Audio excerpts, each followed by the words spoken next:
e os nossos apoiadores, as empresas apoiadoras, que são Inato, Rádio Boa Nova, Gráfica 3 de Maio, Indústrias Tabrulai, Livraria Blue Livro, Brunete Discos, Candeia, distribuidora de livros espíritas, Lope Equipamentos de Segurança, City Home,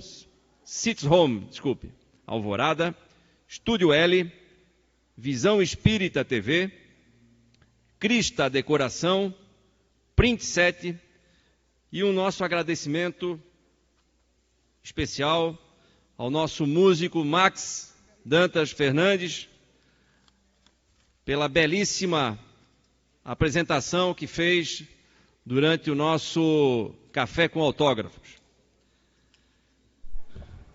Queiram tomar os seus lugares, por favor.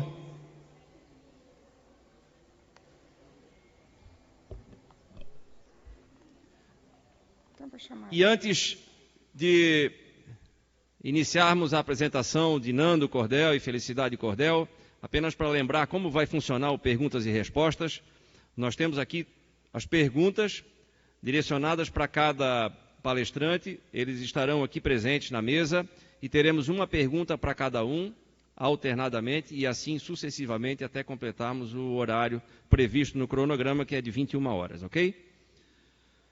Então, prosseguindo com vocês, Nando Cordel e Felicidade Cordel.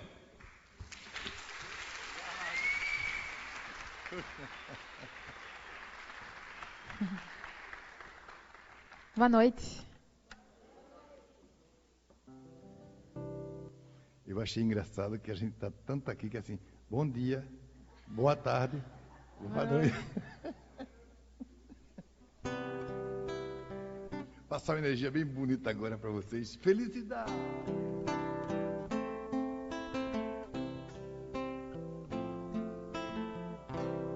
Eu preciso te falar, te encontrar de qualquer jeito, pra sentar e conversar, depois andar de encontro ao vento. Eu preciso respirar o mesmo ar que te rodeia, e na pele quero ter o mesmo sol que te bronzeia. Eu preciso te tocar e outra vez te ver sorrindo, te encontrar no sonho lindo. Já não dá mais pra viver um sentimento sem sentido. Eu preciso descobrir a emoção de estar contigo, ver o sol amanhecer e ver a vida acontecer. Um dia de domingo. Todo mundo, vamos lá. Faz de conta que ainda é cedo. Tudo vai ficar por conta da emoção. Faz de conta que ainda é cedo e deixa falar a voz do coração. Faz de conta que ainda é cedo. Tudo vai ficar por conta da emoção. Faz de conta que ainda é cedo, amor, e deixa falar a voz do coração.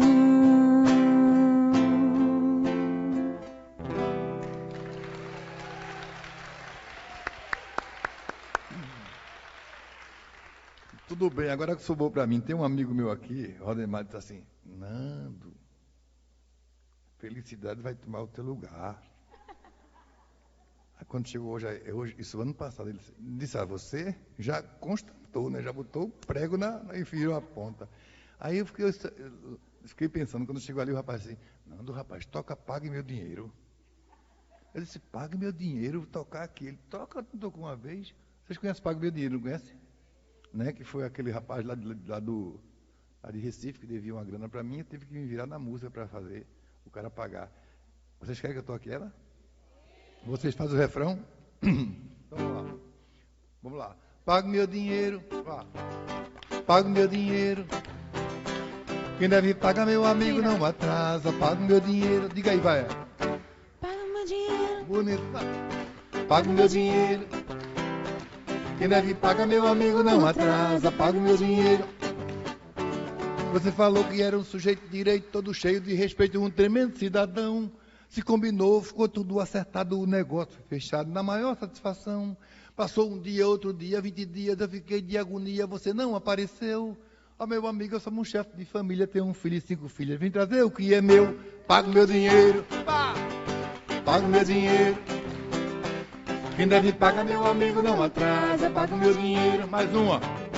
Pago meu dinheiro. Pago meu dinheiro. Quem deve pagar, meu amigo, não atrasa. Pago meu dinheiro. A gente esquece que isso aqui é uma passagem que a gente perde a carne, mas não perde a alma, não. Quem deve pagar, isso é fato consumado. O senhor está atrasado, faça a sua obrigação. Agora pense o senhor noutra vida, num lugar quase tranquilo, começando a se fazer. E de repente chega alguém na sua frente e o senhor fica espantado com o que ele vai dizer. Pago meu dinheiro. Pago meu dinheiro. Quem deve pagar, meu amigo, não atrasa. Pago meu dinheiro. Pago meu dinheiro. Pago meu dinheiro. Quem deve pagar, meu amigo, não atrasa. Pago meu dinheiro. Você gostaria, se fosse com você, se você quiser saber, se coloque em meu lugar. Passa para os outros que queria para você. Essa regra é um dever, faz a gente se tocar. Dê um aviso, um alô, um telegrama. Não me esqueça a minha grana, manda um cheque, pode ser. Senão eu boto essa música te lembrando todo dia, toda hora, para você não esquecer. Pago meu dinheiro. Pago meu dinheiro. Quem deve pagar, meu amigo, não atrasa. Pago meu dinheiro. Tá bom aí em cima. Pago meu dinheiro. Pago meu dinheiro. Quem deve pagar, meu amigo, não atrasa. Pago meu dinheiro.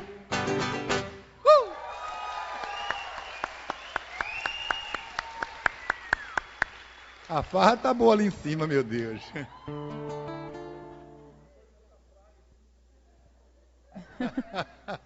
Tem que pagar, né? Geraldo Azevedo viu o tempo todo. Nando, me dá essa música, meu amigo Geraldo. Nando, eu preciso dessa música para mandar para alguém. Não, mas eu falei que estou fazendo a outra. No momento de crise, porque todo mundo, Nando, tem gente que botou isso no celular. Aí o pessoal que está devendo disse, Nando, ajuda a gente. Eu estou fazendo assim, ó. Estou devendo para você e vou pagar. Estou esperando só a coisa melhorar. Não. O cara vai pagar.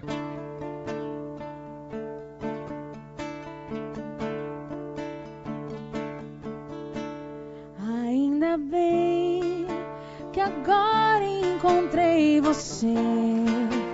Eu realmente não sei o que eu fiz pra merecer você, porque ninguém não dava nada por mim. Quem dava eu não tava afim. Até desacreditei de mim. O meu coração já estava acostumado. Uma ilusão. E quem diria que ao meu lado você iria ficar? Você veio pra ficar. Você que me faz feliz. Você que me faz cantar assim, na na na na, na na na na na, na na na na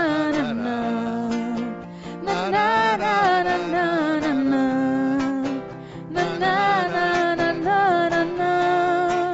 Hey, hey, ainda bem que agora encontrei você. Eu realmente não sei o que eu fiz pra merecer você, porque ninguém não dava nada por mim. Quem dava eu não tava afim. Até desacreditei de mim. O meu coração já estava acorrentado. Uma ilusão. E quem diria que ao meu lado você iria ficar? Você veio pra ficar. Você que me faz feliz. Você que me faz cantar assim. Na na na na. Na na na na na. Todo mundo. Na na na na na na na. Na na na na na na. Galera! É na na na na. Na na na na na. Na na na na na na. Na na na na na na. Hey, ainda bem.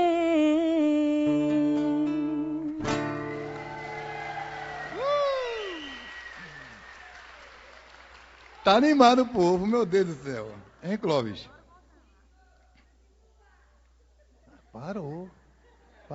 Aí amanhã, bom dia, boa tarde, boa noite. E o livrozinho, o livro está cheio de poesia. Ela está dizendo aqui, fale do livro, pai. Fale do livro, pai. Só tem um, é?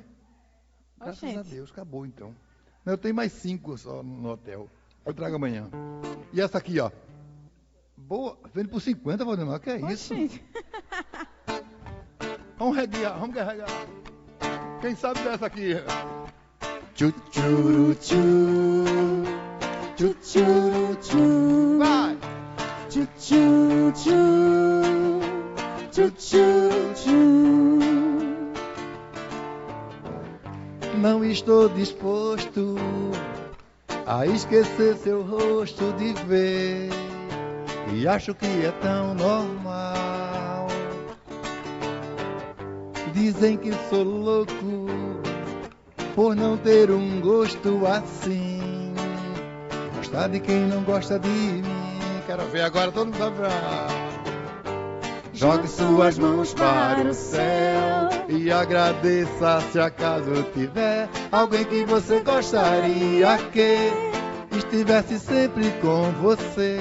Na rua, na chuva, na fazenda ou numa casinha de sapê. Tá bonito! Jogue suas mãos para o céu e agradeça se acaso tiver alguém que você gostaria que estivesse sempre com você. Na rua, na chuva, na fazenda ou numa casinha de sais. Tchutchuruchu, tchutchuruchu, tchutchuruchu, tchutchuruchu.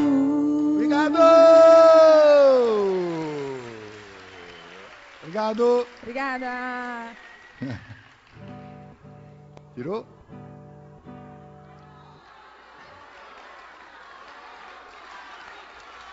Meu Deus. Volta, Felipe. Volta, Felipe. Galego, desliga logo isso aí quando for sair na carreira, Galego. Pelo amor de Jesus. O que é que a gente toca agora? Sei não.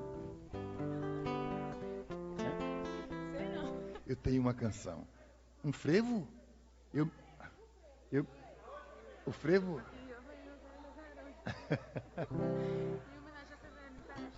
Ela quer dançar um frevo, meu Deus.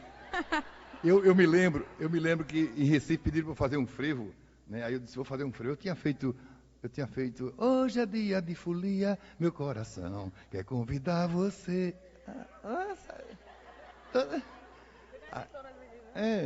Tu conhece? Aí eu fiz um frevo espírita. É assim, o frevo espírita é... Quando eu nascer de novo, ai, ai, ai, eu quero estar contigo, ai, ai, ai, você é minha estrela, ai, ai, ai, meu doce paraíso. No vai e vem da vida, encarnação, no vai e vem da vida, eu quero te encontrar pra te fazer feliz. Tá violino tocando, quando eu nascer de novo. Ai, o povo tudo cantando. Passou um casal, pegou no meu pé, sonando. Isso é um frevo espírita? Eu disse, vai dançar, rapaz, deixa o negócio. Como é a música? Hoje é dia de folia, meu coração quer convidar você pra cair na brincadeira, balança, fazer zoeira com maior prazer.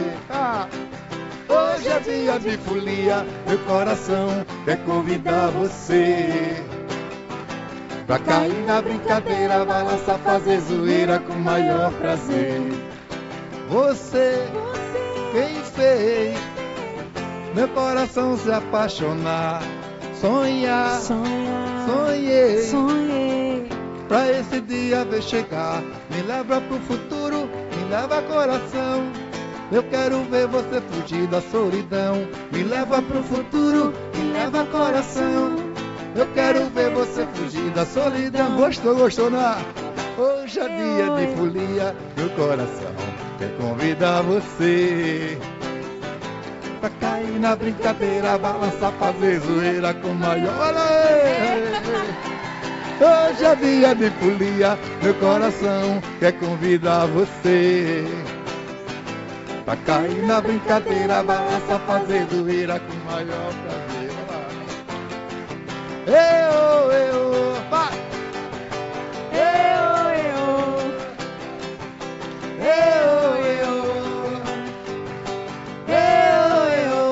Olha, isso aqui tá muito bom. Isso aqui tá bom demais. Olha quem tá fora quer entrar. Mas quem tá dentro não sai. Olha, isso aqui tá muito bom. Isso aqui tá bom demais. Olha quem tá fora quer entrar. Mas quem tá dentro não sai. Obrigado! Valeu!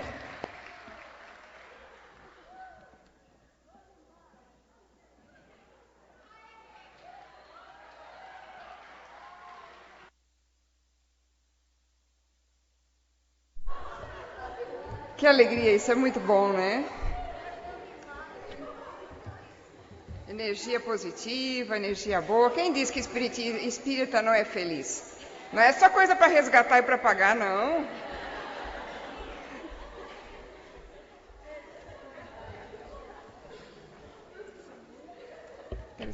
Queremos chamar então os nossos palestrantes e questionados da noite. Professor Vladimir, professor Clóvis Nunes, professor Severino e Zé Araújo.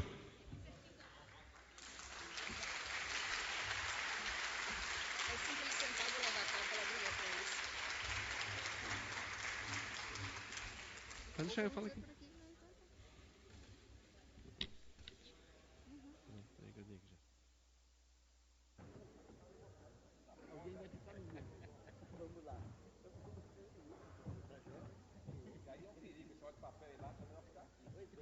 Senhores, as regras do jogo.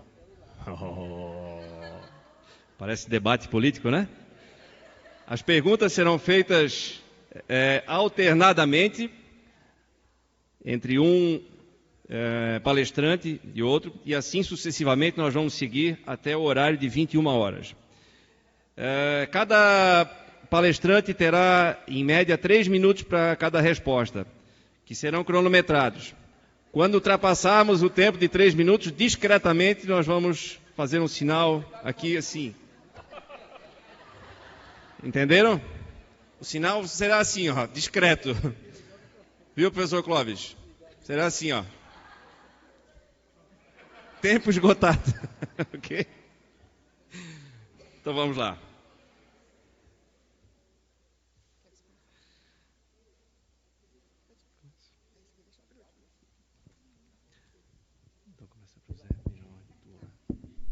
Então vamos começar aproveitando a ordem que vocês estão ali. Vamos começar pelo Zé Araújo. Na verdade, eu vou englobar duas aqui nesse momento.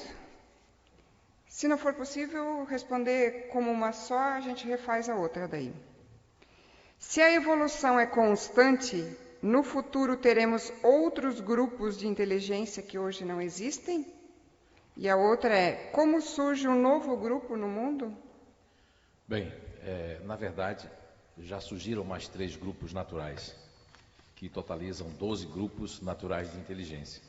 Eu não trouxe ainda isso para conhecimento, porque eu, no meu ceticismo, né, que ainda me persegue um pouco, eu estou ainda em comprovações. Já tenho pelo menos de 2 desses 3, comprovações de pessoas, tenho comprovações de lugares, mas ainda falta um para mim terminar, e assim que eu tiver realmente certeza e que eu puder provar com essas pessoas, aí realmente eu vou trazer, como trouxe os outros, né, que eu consigo provar com as pessoas que estão aqui ou estão em qualquer lugar. Então existe, no meu ver, 12 grupos ali, até porque quando eu comecei a estudar a mutação dos grupos, os primeiros 3 grupos foram, a primeira psique foi a do continuador, que pode ser visto até naquele filme Croods, um filme americano, que é da caverna.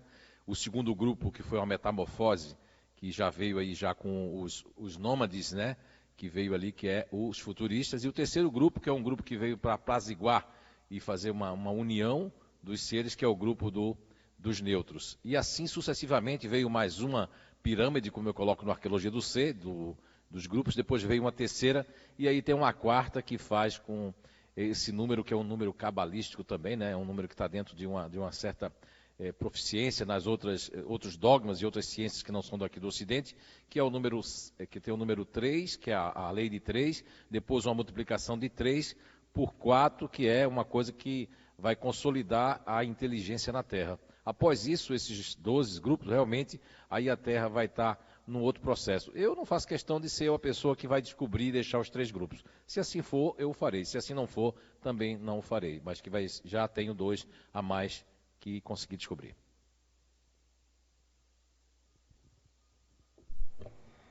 Seguindo ali a ordem, então, professor Vladimir. Professor, recentemente a Coreia do Norte realizou um teste nuclear muito poderoso, confirmado por seus vizinhos. Na sua opinião como físico, como é possível um país com um regime de isolamento obter tecnologia material e humana para aperfeiçoar uma arma nuclear? É possível que outros países estejam ajudando a Coreia do Norte? Sem dúvida. Não podemos esquecer que a Coreia do Norte tem relações diplomáticas e ligações políticas com a antiga União Soviética e com a própria China. Toda a tecnologia nuclear em si é simples. É simples. O grande problema é um problema de natureza econômica para construir o sistema para produzir o urânio ou o plutônio necessários a essas explosões nucleares. E se você tiver dinheiro, e um regime totalitário sempre tem dinheiro, porque um regime totalitário dirige a sua economia para determinados fins, sem surpresa nenhuma.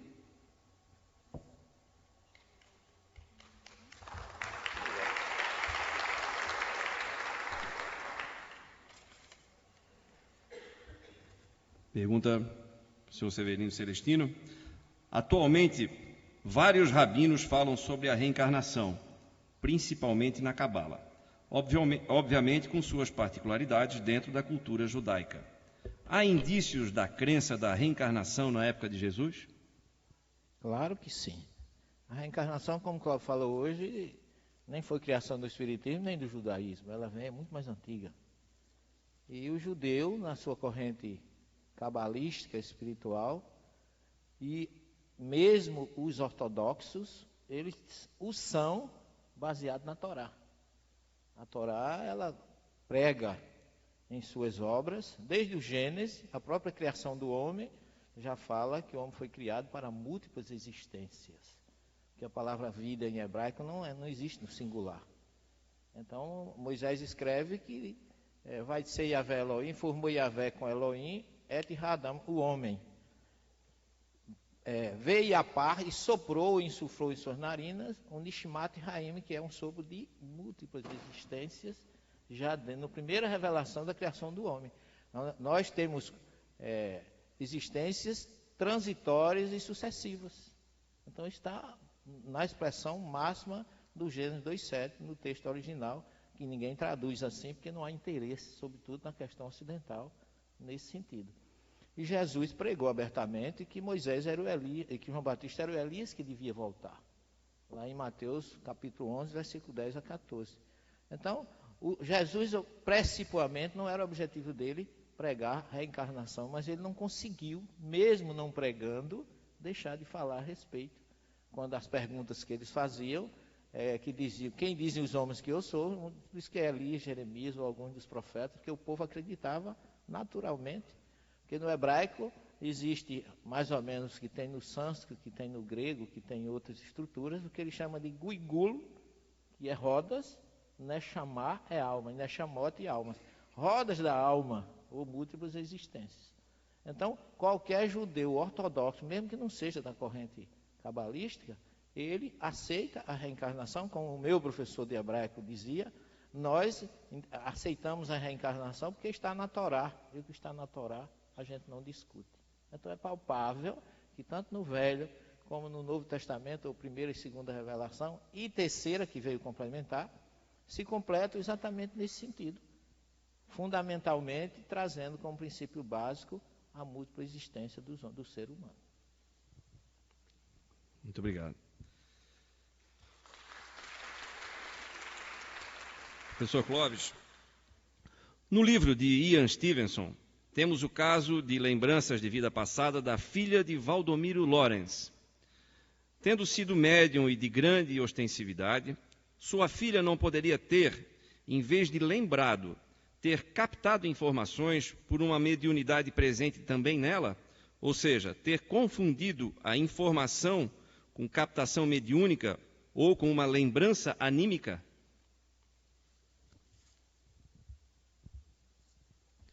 O fato dela ser filha de médium não quer dizer que ela tenha que ser médium. E se a lembrança foi anímica, não é mediúnica. Porque a palavra anímica quer dizer, vem do termo ânimos, que quer dizer da própria alma, de si mesmo. Então, o anímico não é mediúnico. Ele é paranormal, o anímico. Embora toda mediunidade seja uma paranormalidade, nem toda paranormalidade é uma mediunidade. Mas no caso em apreço, no livro de Stevenson, nesse não, mas nos 20 casos sugestivos de reencarnação, que foi o primeiro livro dele que foi publicado das suas pesquisas, que à época teve a participação, inclusive, da ajuda do Dr. Hernani Guimarães Andrade, e ele realmente confunde um caso de mediunidade como se fosse reencarnação. Claramente o personagem ali é um médium em transe, e ele não conseguiu distinguir lá atrás. Nesse livro, onde tem o caso da lembrança da filha de Valdomiro Lorenz, é um caso tipicamente ligado à memória extracerebral, porque o próprio Valdomiro Lorenz, que embora fosse médium, era um grande paranormal. O Valdomiro Lorenz falava 14 idiomas, e sem nunca ter estudado nenhum deles. Quando Getúlio Vargas foi fazer a mudança do ensino no Brasil, ele estava sentado de chapéu numa das últimas fileiras da cadeira, e disseram que ele era um poliglota. E ele era famoso por ser um professor que se dedicava à educação. Getúlio Vargas manda chamá-lo, porque estava classificando professores para poder acabar o analfabetismo no Brasil, era uma campanha intensa, e faz uma roda. E de repente surgiu a ideia de que ele era poliglota. E alguém que falava ali 4 idiomas, um rapaz que era da embaixada do Japão, disse, eu quero saber se ele fala japonês. E aí o coordenador do curso chamou o Valdomiro Lorenz e foi perguntar para ele, o senhor fala quantos idiomas? Ele disse, 14 línguas vivas. Se eu falar mais de 14, ele fala mais 5 línguas mortas. No total, 19 idiomas. Aí o rapaz em japonês foi conversar com ele. Com 5 minutos de conversa, ele disse, você deve ser da região de Osaka. O japonês perguntou, como é que o senhor sabe? Ele disse, pelo seu sotaque. Ficou todo mundo espantado. Como o Valdomiro Lorenz sabia falar essas línguas? Isso não era uma conquista mediúnica, era dele. Ele próprio era uma memória extracerebral em si mesma. Em si mesmo. Então, há casos que o pesquisador confunde. A pessoa que fez a pergunta, talvez tenha lido o livro de Ian Stevenson. onde ele faz uma confusão de mediunidade e comemorância cerebral. Já o Ramandas Banerjee, que teve a visão mais profunda, porque ele conhecia os fenômenos mediúnicos também na Índia, devido ao caso da Índia ser um país onde a paranormalidade é muito fluente, ele nunca fez essa confusão. Mas antes que você faça isso, eu encerrei.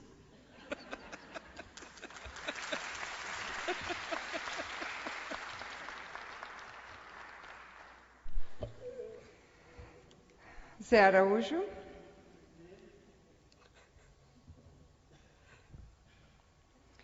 É possível fazer parte de 2 ou mais grupos de inteligência? Olha, essa pergunta com certeza deve ser de uma pessoa que nunca fez o inato e nem participou de nenhum trabalho que nós nominamos como curso, né, ainda. E é possível não fazer parte de 2 grupos, não existe isso. Eu consegui comprovar isso, isso foi uma dúvida que eu tive exatamente há uns 16 anos atrás. O que acontece é que cada pessoa que está aqui presente, detém em si 2 egos de apoio, que eu chamei de egos de apoio, que são 2 princípios elementares que estão ali dentro e que dão essa força e dão também um apoio em relação a não só as aptidões, mas dão um apoio até energético. Eu posso dar um exemplo para vocês, que tem pessoas lá no CIU que tem o curso de paz, tem todos os estudos energéticos, mas a gente trabalha muito com os grupos naturais. Por exemplo, o neutro ele tem uma energia calmante, mas quando a gente tem um neutro racional, que é o caso da Gisela lá, ela pode trabalhar o processo de feridas, porque ela é magnetizadora, mas não pode trabalhar muito no campo emocional como Dona Sandra, que é uma neutra com emocional no condicionamento. Amanhã eu vou estar falando um pouco disso também nos condicionamentos, né?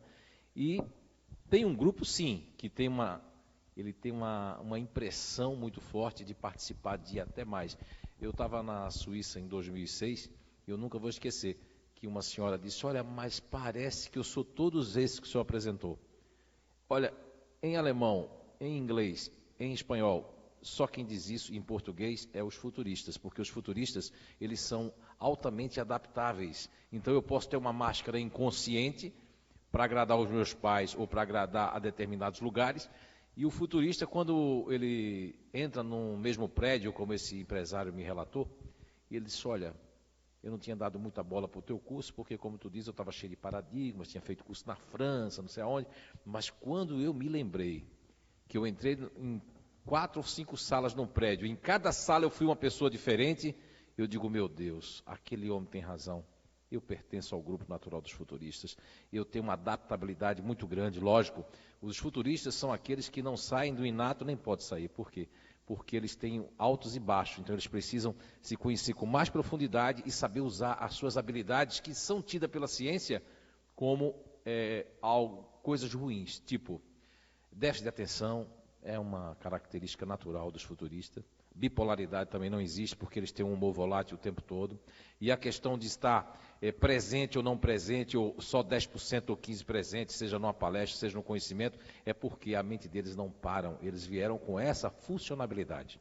Quando hoje foi falado aqui sobre função, existem os órgãos, né, dentro do nosso corpo, existe a função do corpo, tanto do perispírito como do corpo físico, para que o princípio inteligente, o espírito, a centelha divina, ela possa realmente experienciar, crescer e evoluir. Então essa questão de pertencer a 2 grupos ao mesmo tempo não existe. O que existe são os egos de apoio e quando não, a pessoa faz parte do grupo natural que a gente intitulou como futuristas.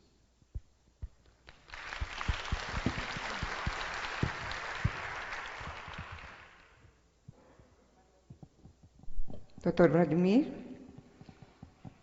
No Brasil, costuma-se escutar que há uma linha religiosa e uma linha científica, e que há um conflito entre elas. Não conhecemos a origem disso.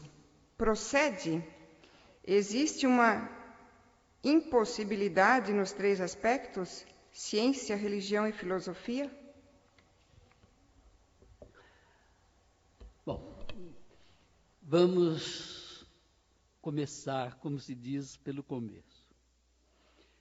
O primeiro pensamento organizado do ser humano foi o pensamento religioso.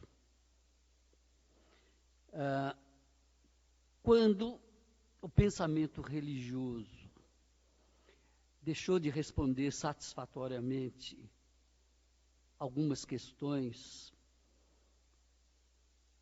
o homem foi para o lado, ou criou a filosofia, que tinha por objetivo responder questões fundamentadas na lógica do processo. Então, veja, eu tenho inicialmente um pensamento religioso, e esse pensamento religioso se torna deficiente ao tentar responder determinadas questões.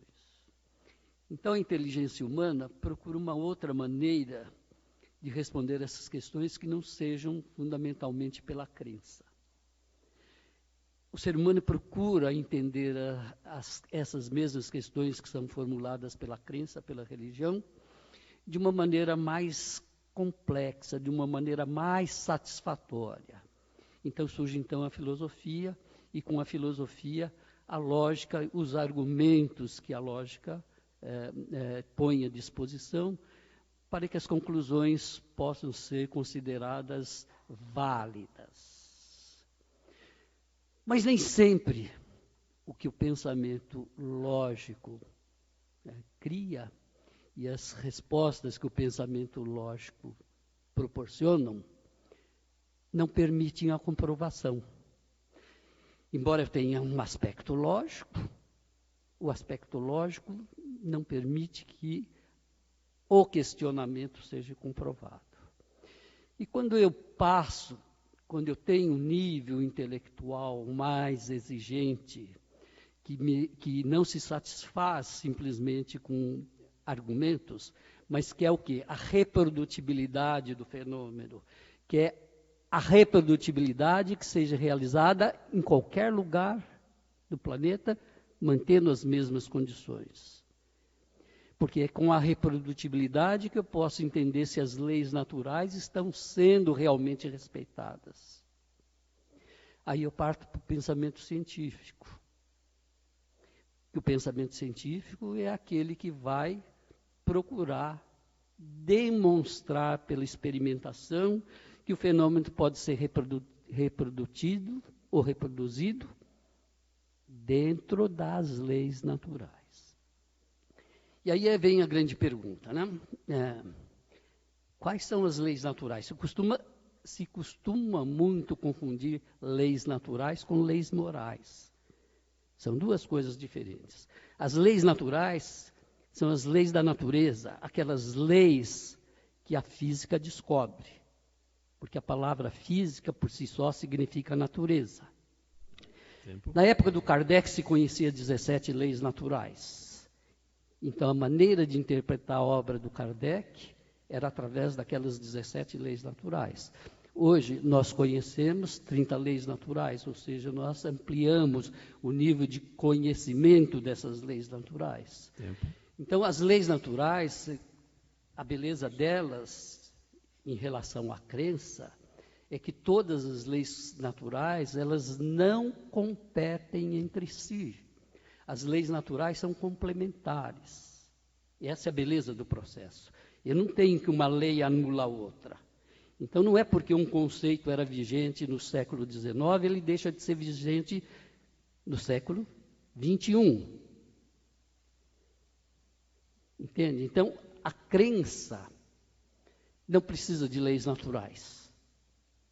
O processo racional da inteligência racional precisa das leis naturais, porque ele quer a comprovação de que o fenômeno é comum a todos. Eu não posso ter fenômenos particulares considerados de validade universal. Tempo. Não sei se eu consegui me expressar. Tá?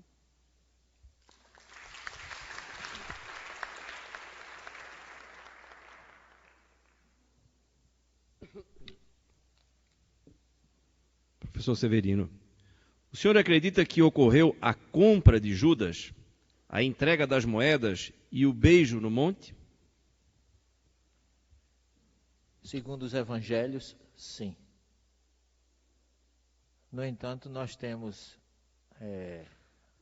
as explicações nesse sentido parecem cientificamente que não está bem comprovado. O que ocorre é que Judas aproveitou um momento, na sua visão de tesoureiro, que ele poderia aproveitar das duas coisas. Né? Os teólogos e alguns estudiosos falam que já havia entre eles Jesus já tinha indicado para ele fazer esse papel. O que Jesus ignorou nesse papel todo foi que ele fizesse isso com um beijo. Quando ele encontra Jesus, depois da sua oração no Monte das Oliveiras, que ele tinha combinado com os soldados de Caifás, aquele a quem eu beijar, será quem vocês devem prender. E quando ele beija, Jesus diz assim: Judas, tu me entregas com um beijo? Porque naquela época o beijo tinha uma característica de transferência espiritual e não de entrega. Não era o papel do beijo, a finalidade não era aquela, embora Judas tenha utilizado incorretamente.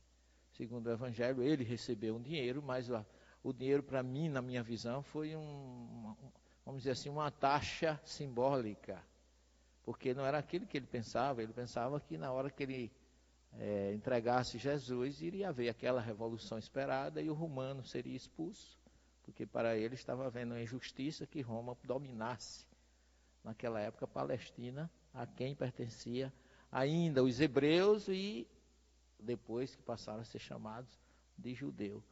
É tanto que quando ele viu que não aconteceu da forma que ele esperava, ele jogou o dinheiro fora. Né? E disse que o dinheiro foi comprado, tem um campo lá que a gente avista da casa de Caifás, tem um campo que ele chama Aceldama, e a palavra Acer, dam em hebraico é sangue, e Acer é campo de sangue, Aceldama, que é a tradução, que diz que foi comprado com aquele dinheiro que Judas jogou fora. Mas, segundo o Evangelho, sim. Agora, particularmente, eu acho que não era o interesse dele naquele momento a questão financeira. A preocupação de Judas era muito mais política. Era que ele fosse um instrumento de libertação do povo de Israel. Se você vê durante a ceia, quando Jesus falava que alguém iria entregar, que ele não falou em trair, e ele diz assim, vai, olha para Judas e diz, vai e faz logo o que tem que ser feito. Parecia que eles já estavam, que havia previamente uma indicação da parte de Jesus para que ele fizesse aquilo. Na visão de Judas era o momento da revolução, na visão de Jesus era o momento do testemunho que estava chegado para que ele fosse realmente, como o Messias, teria que ser entregue, segundo os profetas, por alguém do seu grupo, da sua convivência. Então é assim que nós, até agora, podemos analisar esse processo. Muito obrigado.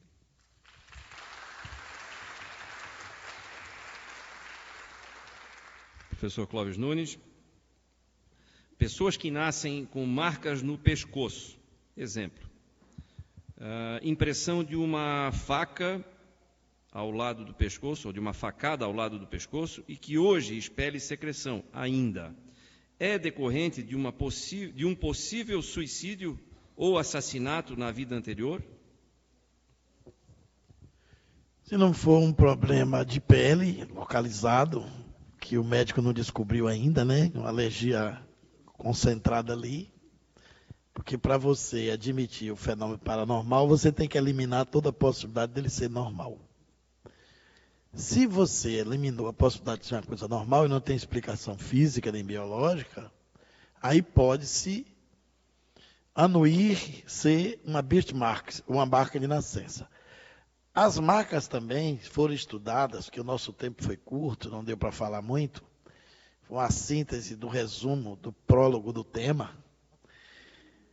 Elas também aparecem na idade em que a pessoa teve a morte efetivada. Às vezes a marca aparece aos 13 anos, aos 18, aos 17. E a memória extracerebral também aparece como doenças. Há casos de pessoa que apareceu com a asma aos 18 anos. e ficou com essa asma até os 25. Quando ela foi fazer a terapia de vidas passadas, descobriu que ela tinha se jogado de uma altura e morreu afogada num pântano. E ela morreu exatamente afogada no período, na data certa que ela pegou a asma, aos 18 anos. A memória traumática da última morte na vida passada veio se efetivar como sintoma na vida presente. Então, há muitos casos, não só a marca, mas os recalques, os traumas, muitas dores psicológicas, rejeições, claustrofobia, muitos desses fenômenos foram estudados também pelos grupos de pesquisadores da Rússia, como a reencarnação e os traumas de vidas passadas. O Ian Stevenson, ele foi nas marcas de nascença, seguindo a pista do Ramandras Banerjee, porque foi casos específicos, como se fosse uma especialização da pesquisa dele. Mas há muitas outras marcas que não é só de nascença, que se motiva na vida presente. Muitos fenômenos hoje do comportamento também pode estar relacionado com as vidas pretéritas. Penso até que esses tipos psicológicos que o Zé aborda, as reencarnações é que motiva esses grupos. A necessidade do espírito evoluir em certas áreas, e de vida em vida ele pode mudar de grupos psicológicos. E nem necessariamente tem uma sequência, porque o que é necessidade para o espírito pode não ser para outro. Então, os tipos de inteligência variando com o comportamento, o que é trauma para um pode não ser para o outro. Eu conheço 2 jovens irmãos que ficaram presos no elevador. Um desenvolveu fobia, gritou, chorou, ficou mal, o coração subiu, taquicardia, a pressão dele subiu. Quando chegou o socorro, o irmão dele estava dormindo. O outro estava dormindo, nem viu o sofrimento dele. E ele acabou chutando o irmão e xingando, que você é insensível. Eu aqui me acabando, você dormia, eu estava cansado, com sono. Aproveitei que o elevador quebrou, tu estava gritando, eu não tinha jeito de dar, fui dormir. Veja que o mesmo fato provocou um comportamento totalmente diferente e adverso. São psicologias diferentes. Cada um está no nível evolutivo e reage de acordo com o seu trauma do passado.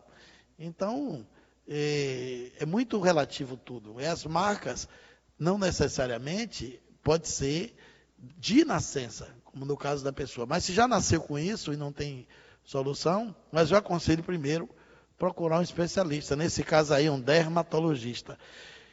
Existe também as marcas, a dermatologia paranormal, que são marcas que às vezes acontecem por transe mediúnico ou por memória também extracerebral. Há casos de entidades que se comunicam através de médiuns e deixam sinais na pele da pessoa. Por exemplo, tem entidades que se manifestam em terreiros de Umbanda e que quando o índio chega, quando o índio termina o transe, o médium ou a média fica pintada, como se fosse uma índia, com as marcas da pintura do índio. E leva um tempo para isso desaparecer, 1 hora, 30 minutos, 40 minutos. A pessoa fica com aquela impressão na pele, mas é por uma ação completamente paranormal. Então, os fenômenos são muito variáveis, mas aconselho a pessoa a procurar um médico, já que esse negócio está dando essa minação constante, né? Pode ser que tenha cura com os recursos da medicina convencional ou da medicina alternativa. Obrigado.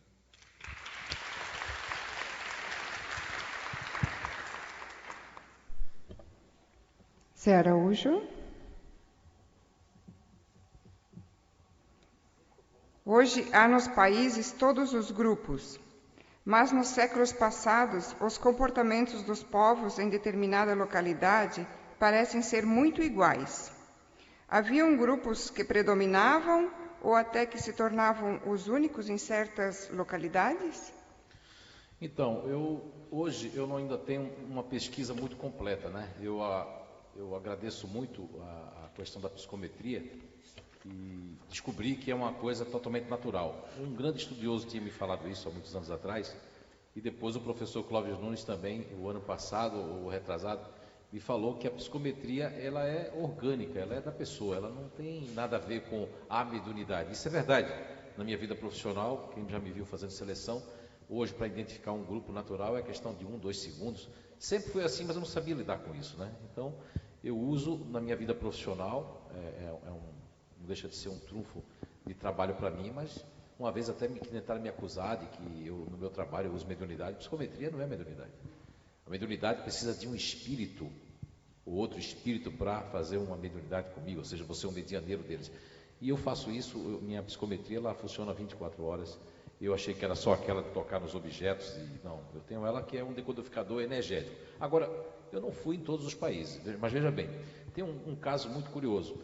Eu nunca tinha ido na Suíça antes de 2006, mas eu sabia que a Suíça era de uma energia, de um inconsciente coletivo com a energia predominante neutra, dos neutros, que é do PEN, Princípio Elementar Natural, que é a questão 907, 908, 191 e a Gênese no capítulo bem, o mal, item 18, que fala das paixões, né? Que eu nominei no novo neologismo de PEN, Princípio Elementar Natural. Então, veja bem, eu nunca tinha ido na Suíça, mas viajei até lá, de alguma forma, e eu tinha certeza que a Suíça era neutra. Aí comecei a pesquisar sobre a Suíça. Veja bem, os neutros que eu já perguntei ao longo dos anos, isso vai desde a Dona Maria da Graça, que nunca fez trabalho comigo, a esposa do Severino, até a minha filha Fernanda, e todos eles, empresários, tudo, eles dizem que quando criança se fingia de morto, assim, para a mãe quando chamava para ir para o supermercado, vem para a venda! E quando alguém ia, vivia de novo. Ficar. Esse tema se fingir de morto, a Suíça fez isso quando o Adolfo passou por lá, né? Com o pessoal. Ficou quieto, é paraíso fiscal porque não quer conflito. Tudo fazem na Suíça porque a Suíça é neutra, né? Só que essas foram as informações que eu tinha para comprovar minha psicometria. Ao chegar na Suíça em 2006, que eu já fui várias vezes, fui esse ano também de lá de novo, aí a gente tem certeza, porque a Suíça é um país pequeno, né? Eu já andei de ponta a ponta e conheço muito mais Zurique, né? E o Cantão de Turgal, onde eu fiz alguns trabalhos, e Wittenthur também, onde Divaldo teve, eu também estive naquele centro lá, e cada vez mais que eu vou, eu consigo provar que a Suíça, ela nas suas fronteiras, 60% do idioma é alemão, mas na sua fronteira com a França, eles se fundiram, falam francês e meio que se fundem a questão francesa, para não ter conflito. Na do Romansh, que é a outra língua que eles falam, numa fronteira ali de um povo antigo, e na outra com a Itália, que falam italiano. E o povo do meio, quando eles chegam assim, eles ficam, para não conflitar, alguns falam algumas línguas, outros só falam alemão. Então, existiu localidades como Roma, por exemplo. Se você fizer um estudo energético e psíquico de Roma, nós vamos ver que Roma, eu não identifico que Roma é os Estados Unidos pela águia, por questão de dominar o mundo. Não. Existem outras questões que eu vou trazer num livro muito apropriado de pesquisa, que vai meio que comprovar. Eu nunca fui nos Estados Unidos, né? Quer dizer, agora, nessa encarnação. Nunca fiz questão, clientes já tentaram me levar. Talvez esse ano eu vá, realmente agora vai acontecer talvez um trabalho profissional que eu vou ter que ir. E vai ser bom porque eu já sei que lá é uma atmosfera futurista. Estudando Roma, né? Cícero, entre outros que falaram também sobre a paixão, de outra forma, nós percebemos que Roma é uma estrutura completamente futurista.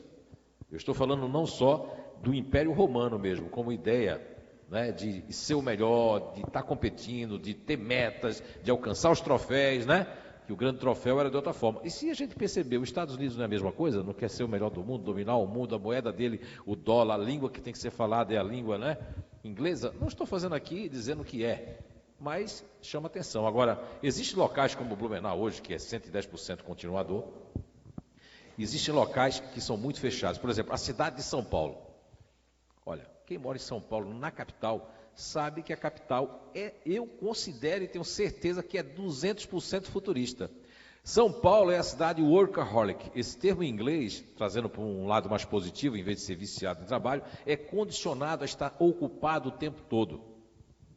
Se o futurista sair daqui de Blumenau, que está numa atmosfera continuadora, e ele for para São Paulo, vai potencializar e muito esse lado futurista dele. Ele vai ficar workaholic, ele vai ficar competitivo, ele vai ficar de uma forma tão grande no seu próprio, né, no seu próprio PEN, princípio elementar natural, que vai potencializar o mundo. Existem locais que são fechados no PEN e outros que são mistos. Por exemplo, a cidade de Salvador, Bahia, uma cidade que eu já fui 44 vezes, amo Salvador.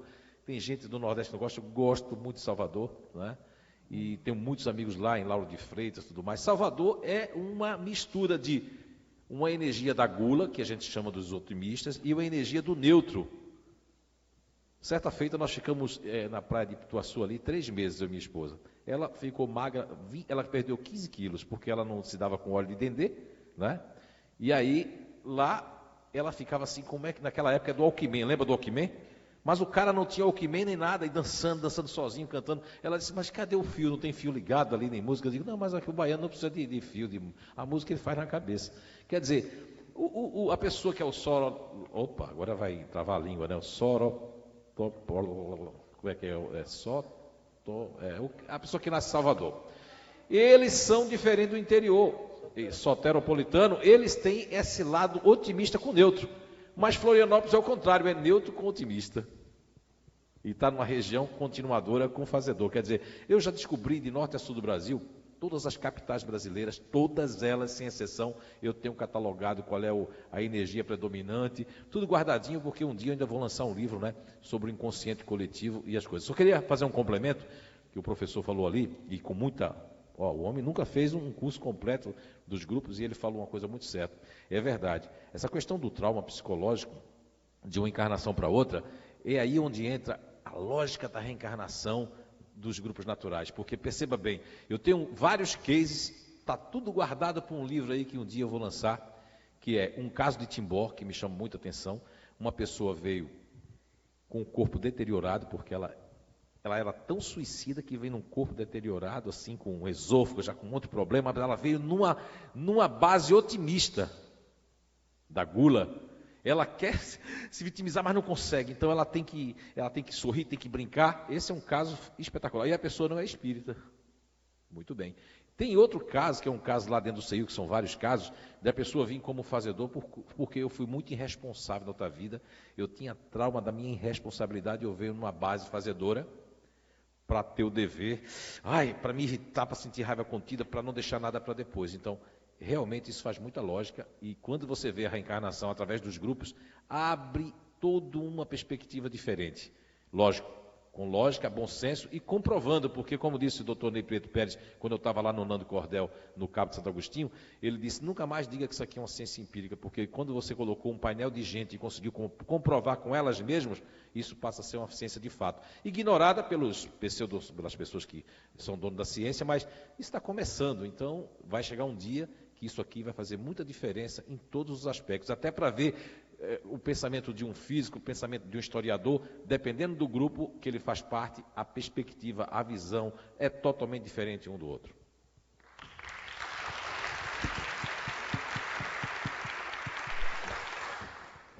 Professor Vladimir, primeiro, né, 2 questões aqui.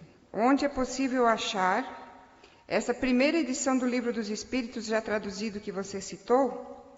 E segundo, parabéns por essa abordagem tão objetiva sobre a filosofia espírita e Kardec. Não tinha ouvido nada assim antes. Bem, eu fiz a tradução da primeira edição do Livro dos Espíritos em 2002. O meu instituto comprou os originais da Biblioteca Nacional Francesa. Nós eu traduzi o livro, porque eu já contei isso na palestra, né? Eu achava um absurdo usar a segunda edição sem saber a primeira edição, quando a doutrina espírita está na primeira edição. Então, se confunde muito dentro do espiritismo brasileiro, dizendo que a doutrina é o Pentateuco kardeciano, até o nome Pentateuco a gente importou da igreja, né? Não, a doutrina espírita é só na primeira edição do Livro dos Espíritos. Os demais livros que o Kardec escreveu fazem parte da filosofia espírita, são complementares. Então, é a explicação daquilo que apenas 7 espíritos, pelas pesquisas que nós fizemos, participaram das primeiras sessões na residência do casal Budan, do Rustam, não? Foi ali que nasceu realmente os princípios, foi ali que foram analisados os princípios. Só que essa primeira edição, nós fizemos uma única edição, traduzimos e imprimimos 3.000 exemplares. Eles se esgotaram e não foram reimpressos. Então acabou, não temos mais. Tá? Temos apenas os originais que adquirimos da Biblioteca Nacional Francesa. E o livro, seguimos aquela ideia já antiga que a USE tinha, quando fez 50 anos. A USE pediu para o Canuto de Abreu fazer uma tradução da primeira edição do Livro dos Espíritos. O Canuto de Abreu fez uma tradução bilíngue, tendo o francês e o português. Nós seguimos o mesmo estilo, porque eu acho que tradução é uma coisa extremamente importante e vejo muitos defeitos em tradução do Livro dos Espíritos atuais que nós temos. Porque nós não podemos esquecer que o livro foi escrito no século XIX, com o francês do século XIX, e uma língua dinâmica. Uma língua não se mantém sempre da mesma maneira ao longo do tempo. Então, um texto que foi escrito com o linguajar do século XIX, ao ser traduzido no século XX e no século XXI, tem que se tomar muito cuidado. A gente tem que ir à etimologia das palavras, ver os significados.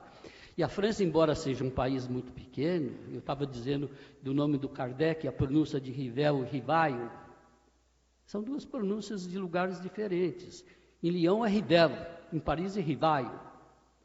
Embora a França seja um país pequeno, a diferença do linguajar é muito grande. Só morando na França, e eu morei muito tempo na França, para a gente sentir bem essa diferença de significado das palavras. Por exemplo, tem muitas palavras na língua portuguesa que no Rio Grande do Sul tem um significado, mas em Pernambuco tem outro significado. Não é isso? A palavra se escreve do mesmo jeito, só que os significados são diferentes. E na tradução do Livro dos Espíritos, a gente encontra muitas coisas que não são bem como está lá na língua portuguesa. Esse é um dos grandes problemas que o tradutor enfrenta. Né? O tradutor precisa ter vivência do assunto e conhecimento da língua. E essa é a dificuldade.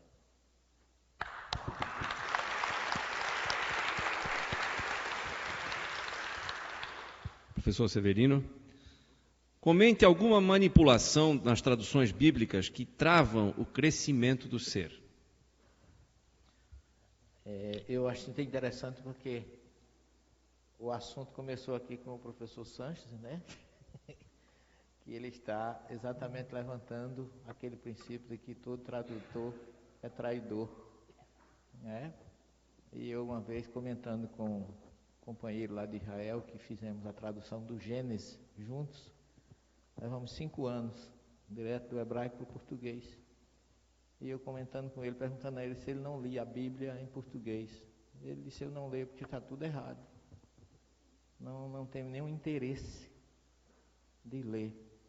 Então, quando a gente começa a analisar as questões do que está escrito no original e do que chega até nós, porque traduzir é realmente algo muito difícil. As pessoas costumam fazer exegese e hermenêutica sem traduzir. E toda hermenêutica e toda exegeta sabe que a primeira coisa que você tem que fazer antes de analisar um versículo bíblico é traduzi-lo. Se você já pega traduzido por outro, vai ser a opinião do outro contra a sua. E Kardec levanta isso muito bem quando ele faz seus comentários lá na Gênesis. Ele diz que as pessoas buscam no Evangelho não o que está lá, mas o que eles querem encontrar lá. Então eles ficam vagueando, esse é o termo que Kardec usa, volteando em torno de um texto bíblico ou de um versículo para encontrar ali o que ele quer encontrar e não o que está lá. Isso eu acho que Kardec foi muito, teve um senso de visão muito importante, que muita gente não sabe, mas Kardec é um grande exegeta. Ele pega o Evangelho segundo o Espiritismo e faz uma exegese dele. Depois é que vem a opinião dos espíritos, mas podemos ver que cada texto daquele que ele usou, que não foi nem uma tradução dele, foi dos irmãos franceses, que era muito importante na época, Sacy, E ele utilizou a tradução porque ele não mexeu com tradução, ele mexeu com o que ele tinha. Então você pega versículos na Bíblia que as pessoas traduzem e na verdade não traduzem, realmente traem. Isso traz uma consequência muito grande. Basta que você veja que um exemplo muito simples é o Salmo 23, quando Davi se dirige a Deus no deserto da Judéia, perseguido por Saul, fugindo de um exército, e ele diante de si encontra um deserto, e ele dá a frase de maior esperança que o Salmo traz, que os verbos estão todos no futuro, traduzem no presente. Davi foi profético, ele dizia: Yahvé Roi lo echissá. Deus é meu pastor, que a palavra pastor em hebraico é Roi. Roi Sheli, Roi, a contração. Yahvé Roi. Lo é não. Echissá é o futuro do verbo lerhassé em hebraico, significa sofrer falta. Então ele diz: neste deserto oculto, obsoleto, onde não existe nada, o meu pastor é o próprio Deus. Então a tradução correta: Deus é meu pastor, não me faltará. É o próprio Deus quem não me falta nessa aridez do deserto. E as pessoas traduzem: nada me faltará. E o nada leva ao material, aquilo que vem trazer. E o pior não é isso. Esse versículo criou uma teologia cristã chamada teologia da prosperidade, que é onde se baseiam muitas das igrejas pentecostais hoje, trabalhando em cima disso. Então vocês observem, bastou uma palavra, né? Que de não me faltará para nada me faltará. Quer dizer, que Deus é o provedor material e não espiritual. E Davi naquele momento não falava disso. É tanto que você vai ver que no versículo seguinte ele diz assim: para as águas tranquilas me conduzirá. Porque ele estava no deserto, não tinha água. Eu já passei uma noite no deserto. Você passando 3 dias no mar ou 3 dias no deserto, não tem diferença. É a mesma coisa, é um caminhão japonês. Você não, ou só vê areia e pedra, ou só vê água. Então não há nenhuma diferença. Então o deserto é inóspito. Durante o dia ele chega a ter 70, 80 graus de temperatura e à noite chega a ter às vezes menos 10. Então é um local que ele não tinha nada, mas ele diz: aqui, onde não tem nada, para as águas tranquilas ele me conduzirá, fazendo minha alma retornar. Para verdes pastagens me fará caminhar. Quer dizer, ele estava no deserto, ele estava vendo tudo isso. Ainda que eu venha ou atravesse o vale da sombra da morte, nada temerei, porque tu estarás comigo. Quer dizer, era uma previsão. Teu bastão e teu cajado serão o meu conforto, a minha defesa. E no fim ele diz assim: certamente bondade e benevolência me conduzirão todos os dias das minhas vidas e não da minha vida. Então, para as águas tranquilas me conduzirá e ungirás minha cabeça. Ele estava perseguido para ser morto pelo exército de Saul, num deserto, sozinho, e ele vê que Deus ungirá a cabeça dele como rei de Israel, e assim foi. Então, um salmo profético, é um salmo de esperança, e é um salmo que, infelizmente, até hoje, muito mal traduzido e, pior ainda, interpretado. E é apenas um pequeno exemplo, para vocês terem ideia. Imagine uma Bíblia toda, né? Que você vê que Davi matava. Davi chegou, conquistou uma cidade e depois ele colocou, o general dele colocou a coroa do rei na cabeça dele e ele escravizou todo mundo. E os tradutores dizem que Davi passou as pessoas às serras e os queimou em fornos. Ele escravizou e colocou para trabalhar em serrarias, em fornos, em oficinas. Não matou ninguém. Eu já vi muitos palestrantes espíritas até dizer assim: eu detesto Davi porque era um assassino frio. Porque baseado em quê? Numa tradução, numa traição. Então esse é realmente um trabalho difícil. E eu acho até que o professor Santos devia ser incentivado a reeditar essa obra de Kardec, porque, como ele bem colocou, é o verdadeiro livro dos Espíritos. E ele sabe, ele morou lá, e a gente sabe o que significa em Israel determinadas colocações. O hebraico que se falava naquela época, o hebraico que se fala hoje, não é? A forma como você saúda uma pessoa. Se eu digo em hebraico, você pergunta: como é que você está? Mashlom ha. Quer dizer, como se fala muito de paz, shalom é paz. Como está a sua paz? Essa é a saudação, Mashlom ha. Mas se ele é meu amigo íntimo, eu já não digo Mashlom ha. Eu digo Manishmah. Quer dizer, como é que você está sendo ouvido? quer dizer, as pessoas estão lhe ouvindo bem, e são pequenos exemplos que na prática tem uma diferença muito grande. Eu não posso chegar para um motorista de táxi e perguntar, Manishma, mas eu pergunto para Gade, Manishma, Cobercelo, está tudo bem? Mas para um motorista de táxi eu não vou perguntar, eu vou dizer, Mashlomicha, como está a sua paz? Então, esses são detalhes que na vida, no dia a dia, que você entende, são particularidades que realmente são importantíssimas. E tem coisas no livro dos Espíritos que eu, como espírito, eu não entendo, e eu acho que no francês não está daquela forma. Obrigado. Posso complementar só um pouquinho? Eu abdico do meu tempo na segunda. Eu, uma vez, em 2009, eu fui fazer uma palestra nos Estados Unidos, no estado do Oregon, numa instituição. E fui lá, comentei o trabalho de pesquisa que nós fazíamos. Para minha surpresa, eles também faziam um trabalho de pesquisa similar ao que nós fazíamos em São Paulo. Bom, passaram-se alguns meses, ou um ano e meio mais ou menos, eu recebo dos Estados Unidos um envelope com uma cartinha e um livro dos Espíritos dentro. E a cartinha dizia o seguinte: professor, estamos lhe encaminhando uma tradução do livro dos Espíritos que fizemos para a língua inglesa. Para isso, contratamos 2 especialistas em língua francesa do século XIX para fazer a tradução. 2 especialistas na língua francesa do século XIX para fazer a tradução.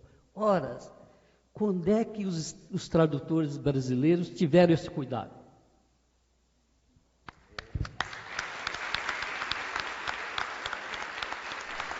Obrigado. Professor Clóvis Nunes. O senhor falou que Allan Kardec era maçom, ou foi maçom. Pergunto, como pode um espírito tão evoluído fazer parte da maçonaria, onde sabemos que ali estão os espíritos mais rudimentares, materialistas, egoístas, ateus, etc.? A pergunta demonstra um desconhecimento total da maçonaria. Primeiro passo, primeiro desconhecimento absurdo. Ninguém entra na maçonaria se for ateu. Você só é maçom, só é iniciado na maçonaria se você crê em Deus. Se não acreditar em Deus, não entra na maçonaria. Veja que é o preconceito, né? A instituição é estigmatizada. O espiritismo também foi estigmatizado. A maçonaria é uma instituição de classe, gente. Tem nada a ver com coisa ruim. Os maçons todos são homens de bem. Um dos princípios da maçonaria é a família. Eles todos são filantrópicos. Onde tiver uma maçonaria no mundo, tem filantropia. Tem escola, tem instituição para amparar cegos, deficientes físicos. Eles são beneméritos da sociedade. Grandes revoluções históricas foram feitas pela maçonaria. Grandes seres foram maçons. Mozart foi maçom. Simão Bolívar foi maçom. O grande cubano, maçom, que foi responsável, e um professor fantástico, José Martí. E quando Cuba se libertou, ele disse a grande frase do mundo. Quando perguntaram a ele se ele estava feliz com a libertação da independência de Cuba, ele disse: não, minha pátria é a humanidade. E onde tiver uma nação à pressa, eu não estarei feliz enquanto ela não encontrar sua liberdade. Andrada, o responsável pela Inconfidência Mineira, foi maçom. Leon Denis, o grande filósofo espírita, foi maçom até a sua morte. No Brasil, tem milhares de espíritas maçons, muitos maçons. A maçonaria é a reunião, um encontro que reúne as diferenças. Tem católicos, protestantes, muito poucos, mas tem, espíritas, tem padres maçons ativos, empresários, tem judeus maçons. O único critério exigido para você entrar: crer em Deus. A maçonaria não é ateia. Então, isso é um mero preconceito. Allan Kardec foi maçom antes de ser espírita. O fato é que antigamente no século XIX, aí vai o período da cultura, os maçons tinham um codinome. Eles tinham um pseudônimo. E não se apresentava com o nome original. Do mesmo jeito que Dom Pedro I foi maçom, e a maçonaria foi responsável pela independência do Brasil, foi tudo arquitetado lá, como a Revolução também da Bolívia e outros grandes feitos da humanidade, foram conspirados na maçonaria. Tiradentes foi maçom. Tomás Antônio Gonzaga foi maçom. A Inconfidência Mineira toda foi maçônica. Então tem muitas coisas maravilhosas da maçonaria. E o grau 9º da maçonaria é um grau esotérico, onde se tem muito de espiritualidade. Eu não sou maçom, mas conheço a instituição. E fui numa loja maçônica em Curitiba, convidado para uma palestra. Uma loja belíssima, onde eu vi um dos poemas mais incríveis, em uma mesa de granito preto, e uma luz em cima, as letras cravadas no granito, em baixo relevo, branco, e uma caveira perfeita, quase polida, belíssima. Tem gente que não acha beleza na caveira, mas essa era bonita. E na frente da caveira tinha um verso. E você lia assim: ó mortal que aqui me vês, nesse estado em que hoje estou, eu já fui como tu és, um dia serás como hoje sou. Todo maçom tem o seu túmulo antecipado, devidamente cadastrado, para saber onde vai ser sepultado. Eles acreditam na vida após a morte. Eles chamam de Grande Oriente Eterno. É claro que é uma instituição toda simbólica. A maçonaria foi a guardiã do conhecimento humano na época que você não tinha como se libertar das opressões. Não tinha direitos. Ela foi a instituição que guardou direitos, que garantiu a defesa das pátrias, os direitos civis, garantiu muita coisa útil. Então eu sei que a pessoa está no senso comum da maçonaria, que pensa que lá tem um bode preto, que eles fazem culto ao demônio. Também já pensaram isso do espiritismo. Ainda tem gente que pensa hoje em dia. Então, é importante conhecer isso. A pergunta, de qualquer forma, revela a necessidade de conhecer. Quando Allan Kardec se tornou espírita, ele ficou sendo um maçom adormecido. Porque não existe ex-maçom. Você, quando não passa a frequentar, você é chamado de maçom adormecido. Eu estudei, durante 6 anos, fenômenos paranormais dentro da ordem maçônica. Tem muitos fenômenos lá. Que é uma instituição milenária e guarda muita coisa interessante. E é uma instituição benemérita, que merece todo o nosso respeito, nosso aplauso e consideração. Claro que tem os maus maçons, mas também tem os maus cristãos, tem os maus espíritas, tem os maus padres, né? Tem os maus profissionais, tem os maus médicos, tem os maus advogados. Isso não macula a instituição. É um crime da estrutura humana. É um defeito humano que está em todas as posses e em todos os lugares. Então, Allan Kardec foi maçom, frequentou a loja de Leon Denis e os princípios que estão lá na Gênesis, aquelas frases potentosas de Deus, o grande arquiteto do universo, isso é maçônico. A ideia de trabalho, solidariedade e tolerância é maçônico. O princípio, o lábaro da Revolução Francesa, de igualdade, liberdade e fraternidade, é maçônico. Vem da maçonaria. Eles trouxeram e Allan Kardec que incorporou. Na Revista Espírita, o espírito de Jacques de Molay se comunica, evocado na Sociedade de Estudos Espíritas de Paris, e sugere que o espiritismo faça uma aliança com a franco-maçonaria francesa e com a maçonaria europeia para expandir a doutrina na divulgação pelo mundo. E essas comunicações de Jacques de Molay, que é um mito da maçonaria, que foi um personagem templário, porque a maçonaria remonta ao tempo dos essênios, é uma instituição, portanto, milenária, trouxe essa abordagem que está na Revista Espírita. Quando eu fui ao Japão pela primeira vez, eu levei um fato paranormal maçônico que aconteceu na estação de Gués, em Paris. Eu pesquisei esse caso na Rua do Lavradio, na Biblioteca Maçônica, no Rio de Janeiro, que é uma das bibliotecas mais ricas do Brasil. São vários andares repletos de livros que estão esgotados, verdadeiras preciosidades do conhecimento literário em língua portuguesa. Só tem livro bom, portentoso. A história de Valdomiro Lorenz, que eu acabei de contar há pouco, eu li na Biblioteca Maçônica, comentava aqui antes da pergunta, Valdomiro Lorenz era maçom. E era espírita, e médium, e professor de Esperanto, e o maior filantropo que tinha na época. E eu descobri nessa biblioteca uma história poderosa. Como eu ia para o Japão pela primeira vez, eu queria chegar com um fato interessante.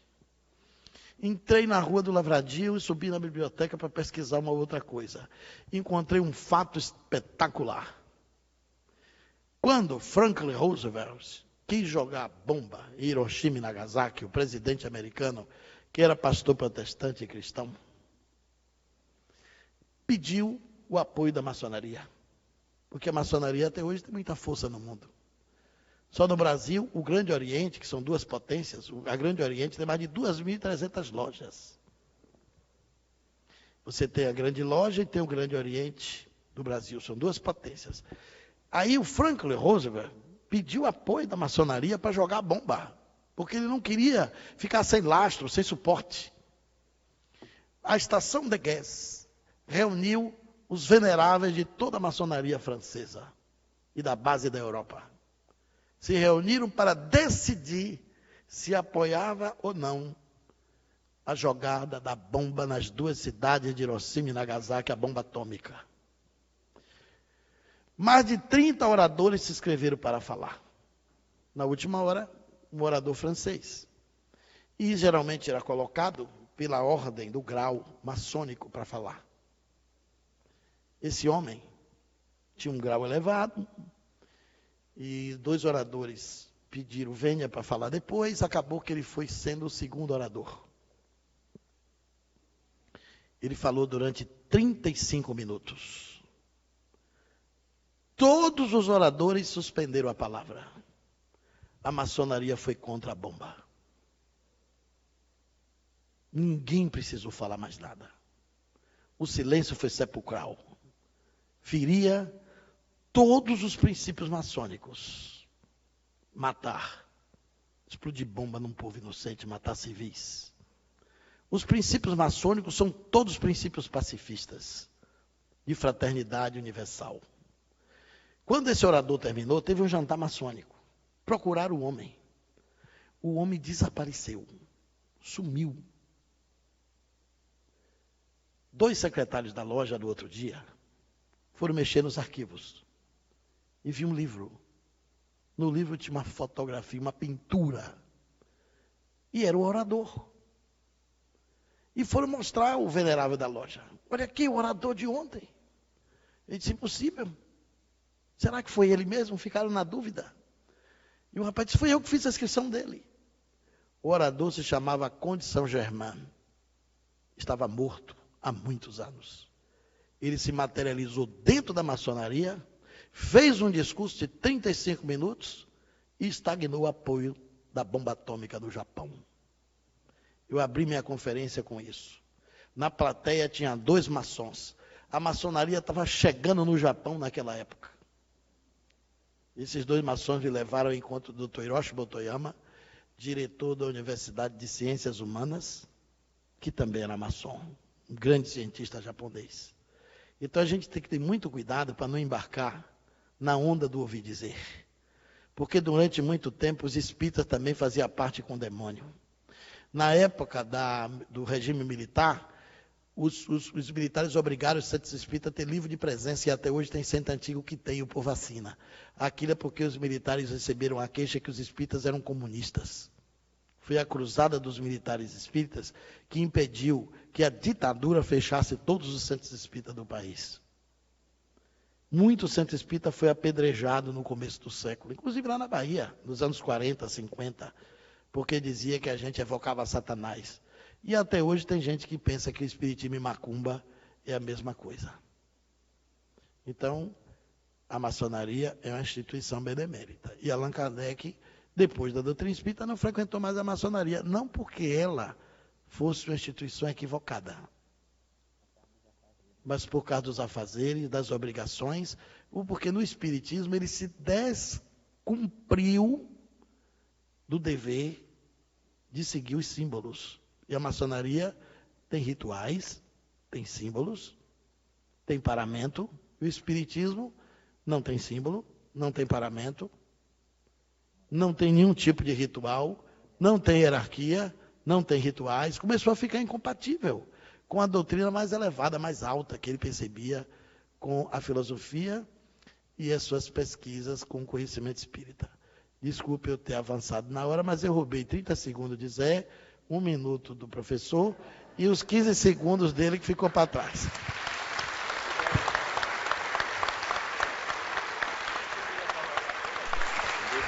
Eu queria só fazer um complemento, porque, isso aqui, olha, não é uma biblioteca ambulante. Olha, gente, olha, meu Deus do céu, olha, até eu estava cansado, passou meu cansaço, porque eu estou aprendendo, né? A gente está sempre aprendendo. Eu queria fazer só uma alusão, eu não conhecia a maçonaria. Eu via muito falar, ler e tudo mais. E o ano passado, eu acho que foi o ano passado, né? Foi eu, você e Débora. A gente foi receber um convite de uma loja para dar uma palestra por causa de um livro que atiçou muito eles, que se chama o livro Arqueologia do Ser, né? Que eles estudam, inclusive, lá. E nós fomos convidados a uma palestra e tudo mais, tinha que ser convidado, foi o pessoal. E eu tinha uma curiosidade muito grande, né? Olha, acreditem que lá eu dei uma das melhores palestras da minha vida, não foi? Foi até eu que sou crítico de mim mesmo, que eu nunca... Foi um negócio fantástico, a energia. Aquilo ali, aquelas pessoas estudando, eles estudam. Eu não vi nem bode preto que me disseram. Não é? Eu não vi ninguém dizendo que tinha que matar uma pessoa, pelo menos por mês, né? Não é? Desencarnar ninguém. Não tem nada disso, é tudo que o professor Cláudio falou e eu me senti muito bem lá.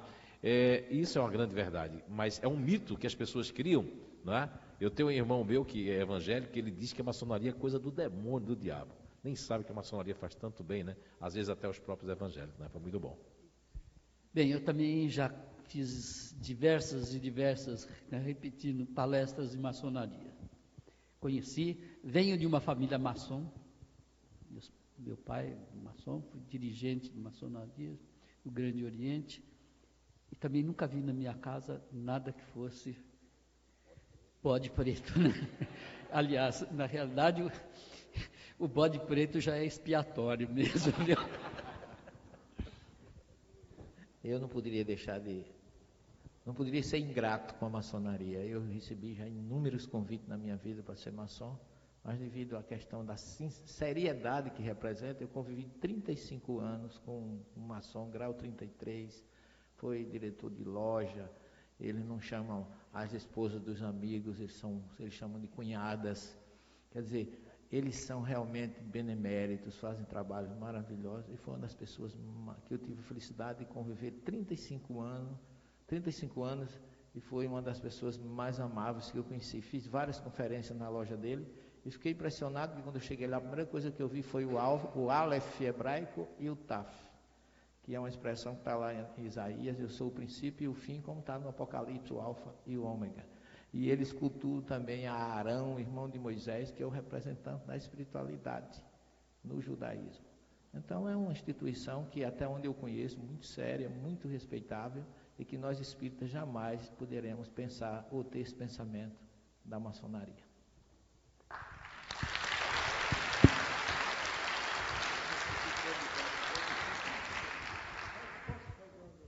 Já que é para quebrar protocolo, também quero fazer a minha participação. Em 1998 eu fui iniciado na maçonaria, hoje também por incompatibilidade de tempo, e dessa questão da ritualística, professor Clóvis, também não tenho mais como participar, mas realmente Foi muito boa essa pergunta, para que seja esclarecido realmente esse grande... Exatamente. Muito obrigado.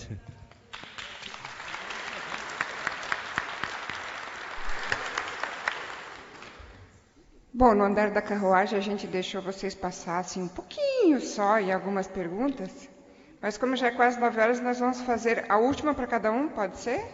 Pode. Mas daí agora tem que respeitar mais o tempo, ok? Na verdade, temos 7 minutos. 2 para cada um. Sim, uma pergunta para cada um, a última. Então, Zé Araújo. Ao desencarnar, o espírito, parece aqui que a palavra é aumenta. Então, ao desencarnar, o espírito aumenta a consciência, juntando as conquistas de vidas passadas, tracinho, acertos e equívocos. Ao reencarnar, essa consciência se torna o inconsciente do indivíduo reencarnado? Bem, isso é uma questão que eu me fiz quando adentrei o Espiritismo. E para mim ficava muito assim difícil, né? Porque o próprio Livro dos Espíritos não foi claro em relação a isso. E hoje não tem nada claro porque, olha, cada ser humano aqui é um mundo em particular, é único, tá?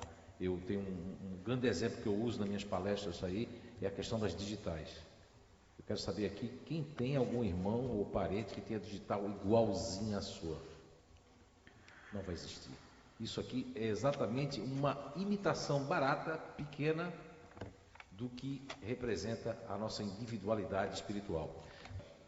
Se usa o termo assembleia, que muitas pessoas aí, eu já vi palestrantes espíritas em vídeos, dizer que e defender uma coisa que é totalmente contrária ao que pregou e o que prega o codificador espírita, que nós, mesmo que estamos aqui reunidos numa assembleia, com o mesmo propósito, objetivo e afinidade, não perdemos a nossa individualidade.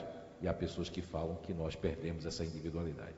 Bem, essa questão de ter consciência, ou consciência, como queira chamar, do que você é, e se você vai ter na outra vida, eu acredito que isso depende muito do teu grau evolutivo. Porque, como hoje foi pregado, existe a reencarnação, uma reencarnação programada, e existe aquela que o professor Clóvis mandou muito bem e que eu apelidei de compulsória, que é aquela que o cara que é estrupador, o cara que é um assassino, ele não tem direito de, no mundo espiritual, ter consciência. E essas pessoas todas? Como é que vai ter consciência de ter alguma predileção de reencarnar, de escolher alguma coisa, se ele tem que ser guiado? É um cego que precisa ser guiado. Então, essa questão da consciência está totalmente ligada, pelo que eu aprendi, acredito que os professores sabem mais do que eu, o grau evolutivo. Depende, é aquilo que disse assim, depende. Vai depender de quem é você, do que você fez. O irmão Alamar trouxe um ensinamento fantástico, depois eu estava meditando sobre isso. Ele disse que teve um estado de perturbação. E o Livro dos Espíritos fala sobre esse estado de perturbação, né? Ele teve um estado de perturbação, depois entrou num estado, né, de consciência de si mesmo, e com certeza ele vai ter consciência na outra vida do que ele foi, vai depender do que ele merece ou não merece saber. Tem muitas coisas que a gente não merece saber. Por que não merecemos saber? Aproveitando os grupos, me fizeram uma pergunta assim, quando a gente desencarnar, a gente vai lembrar do grupo que a gente foi? Tem gente que conheceu o grupo, leu o livro, né? Mas nunca procurou botar em prática. Por que ele vai ter que se lembrar lá? Porque já pensou ele chegar numa colônia, e aí, qual é o seu grupo? E o seu qual é? E o seu? Ele vai chegar, se ele não fez prática boa disso aí, vai ser igual aos espíritos. A Bezerra de Menezes é o primeiro espírita, né? Que nasceu espírita, é isso? Mas de lá para cá foi que veio os espíritas. E antes? Antes nós éramos católicos, éramos crentes, éramos ateu, perseguidor, jogava pedra na cruz. Então vai depender muito do grau evolutivo de cada um para ter essa consciência. Não é para todo mundo, não. É a questão do Sai Baba que ele trouxe hoje, né? Ali é diferente. Olha o nível espiritual de um Sai Baba, que tem consciência, né? E de uma pessoa que é um assassino ali e que matou pessoas. Então o nível de consciência está ligado ao grau evolutivo de cada um de nós. Uma boa noite, né? E até outra vez.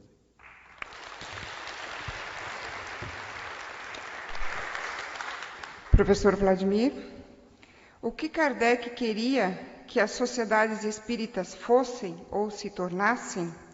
E o que o senhor acrescentaria neste modelo para se adequar à realidade do momento e, ao mesmo tempo, cumprir seu objetivo? O que precisa ser melhorado? Por favor, repete de novo. O que Kardec queria que as sociedades espíritas fossem ou se tornassem? E o que o senhor acrescentaria neste modelo para se adequar à realidade do momento e, ao mesmo tempo, cumprir seu objetivo? O que precisa ser melhorado? Bom, Kardec foi claro. Ele queria que a palavra que ele criou, Centro Espírita, se dedicasse à educação espírita. Só isso. Educação espírita. E ele escreveu diretriz de como deveria ser esse ensino no manuscrito que passou depois a se chamar Projeto 1868. Se nós, veja, um minuto mais, nós somos os futuros desencarnados? Somos. Se nós somos os futuros desencarnados, nós temos que preparar para quê? Para que nós temos que nos preparar? Para que nós temos que ser educados? Para desencarnar. Para desencarnar bem, para saber o que eu vou fazer. Isso é educação espírita. Eu não posso transformar o espiritismo só em um empreendimento de assistência material. Não posso preparar. Eu deixo de ser espírita, porque o espírito tem que cuidar da alma, do espírito. Eu preciso ter uma educação espírita, eu preciso conhecer espiritismo para me preparar para desencarnar. A gente fala muito em planejamento reencarnatório, mas ninguém fala em planejamento desencarnatório. Para começar, não se pode falar em morte em centro espírita, porque morte é tabu. Mas nós vamos morrer. E não nos preparamos para isso, porque só o vizinho morre. Não? Obrigado. Professor Severino, conforme o senhor fala na palestra, a ressurreição de Jesus seria, na verdade, uma materialização do seu perispírito. Isso também seria o caso da ressurreição de Lázaro e das outras ressurreições realizadas por outros profetas contemporâneos de Jesus? A ressurreição de Lázaro é uma coisa, a ressurreição de Jesus é outra. Lázaro não chegou a desencarnar, ele estava ligado ainda ao cordão fluídico, perispiritual, o cordão de prata citado lá no Eclesiastes. Mas eu gostaria de pedir permissão no tempo que me resta, para completar. Amanhã nós vamos ter ainda uma sessão de perguntas, não é isso? Ou não? Amanhã tem uma segunda sessão, não tem? Tem não, que pena. Eu pensei que tivesse, mas eu gostaria de dizer apenas o seguinte: a ressurreição de Jesus foi perispiritual. O corpo dele, segundo Kardec, em A Gênese, Jesus teve um corpo fluídico na ressurreição. Então está bem claro, Paulo fala isso também, está de acordo com a sua carta aos Coríntios, capítulo 15, ele dá uma aula sobre isso, quem quiser ler. E há um corpo material e há um corpo espiritual, e semeado corpo material ressuscita corpo espiritual. Eu queria dizer da minha felicidade de estar aqui com Clóvis, que eu já conheço há mais de 20 anos que eu conheço Clóvis, no tempo que ele era bem magrinho, hoje ele já está um pouquinho mais forte. O professor Sanches, que a gente se encontra todos os anos lá em Poços de Caldas, e o Zé, que nosso conhecimento é pouco nessa encarnação, mas de outros nós já estamos bem adiantados no relacionamento. Ele, aí eu disse Cipriano, que aliás meu avô era Cipriano, né? Então aí há uma família também nessa história. Mas só para fechar, que eu não podia deixar de dar mais alguns exemplos da questão anterior, eu podia dizer a vocês que Moisés nunca atravessou o Mar Vermelho, e que existe um erro crasso de tradução, que é quando Moisés desce do monte, está lá no Êxodo 34, ele desce do monte com as tábuas da lei na mão. E quando ele desce, segundo o texto original que está lá no Êxodo, ele trazia Karam, que em hebraico chama-se raios de luz em sua face. Mas ele não sabia, segundo o Gênesis, que ele trazia aquele raio de luz. Jerônimo, tradutor da Vulgata, quando foi fazer a tradução desse texto para o latim, como o hebraico não tem vogal, as letras são Kaf, Resh e Nun. Jerônimo, em vez de traduzir, colocar 2 As, Karan, ele colocou 2 Es, como 2 Es, e traduziu Keren, dizendo que Moisés não desceu com raios de luz, mas com 2 chifres na sua testa. O resultado disso é que Michelangelo faz esculpe Moisés. Quem foi a Roma já deve ter ido vizinho ao Coliseu, tem a igreja de São Pedro acorrentado. Lá tem um altar em que Moisés está com 2 chifres, feito por Michelangelo, porque ele baseou-se na tradução de Jerônimo da Vulgata. Ele diz, cornuta face sua, que tinha 2 chifres na sua face. Então vocês observam muitas vezes um erro de tradução, o que pode causar, inclusive que a igreja quis destruir essa estátua de Moisés, por causa dos 2 chifres, que foi um erro de tradução de Jerônimo. E são algumas coisas que eu aponto como tradução. A palavra mar vermelho, em hebraico, no original, está Yam Suf. E Suf, Yam em hebraico pode ser mar ou pode ser lago. E Suf, que significa junco. Junco é uma planta que se faz o papiro no Egito. Se extrai o pendão dela para fazer o papiro. E o junco não dá em água salgada. Então, o Mar Vermelho, que é o Golfo de Aqaba, ou o Golfo de Suez, mais ao sul do atual canal de Suez, jamais Moisés poderia ter atravessado por ali, porque o junco não dá em região salgada. Então, ele deve ter atravessado nas regiões ao norte do canal de Suez. Isso é uma teoria científica já provada. Quer dizer, ele atravessou pelo o Lago dos Juncos, que era uma região que era influenciada pela maré do mar Mediterrâneo, e naquele momento estava baixo, ele conhecia tudo ali, e atravessou com o povo por ali. Então ele nunca atravessou o Mar Vermelho. E quando eu digo isso na minha aula de Ciência das Religiões para pastores, os olhos deles se arregalam, olham para mim, parece que estão vendo o bode preto da maçonaria, ou o próprio Satanás na frente deles. Isso é só para vocês terem uma ideia das consequências que acontecem com a tradução de um texto. Então, daí a importância do que a gente levantou aqui hoje com relação ao livro dos Espíritos e com relação ao trabalho que a gente faz. Queria dizer da minha alegria de estar com vocês. Estamos à disposição para, em futuras ou em outras oportunidades, falar a respeito disso. Muito obrigado a vocês, uma boa noite a todos. Muito obrigado.